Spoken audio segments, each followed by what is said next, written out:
Binanggit ni Roro Madrid ang mga bagong cast na makakasama sa bagong chapter na Lolong Pangil ng Bayan.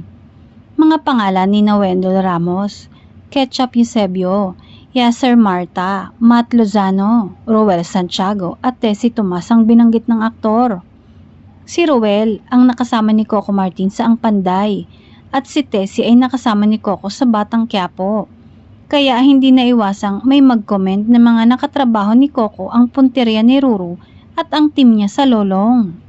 Maaalalang kasama rin ni Ruru sa Lolong ngayon si John Arcilla na nakasama rin ni Coco sa Ang Probinsyano. Ang biruan pa ng kapamilya at kapuso viewers, nagpapalitan lang ng cast ang series ni Coco at serye ng GMA7. Nasa Batang Quiapo ngayon sina Chanda Romero at Celia Rodriguez na madalas lumabas sa mga show ng kapuso. Ilan lang ang mga nabanggit sa bagong karakter sa Lolong. Marami sila at pati location, iba na rin. Hindi na sa tumana sa sabak sa pakikipaglaban si Lolong.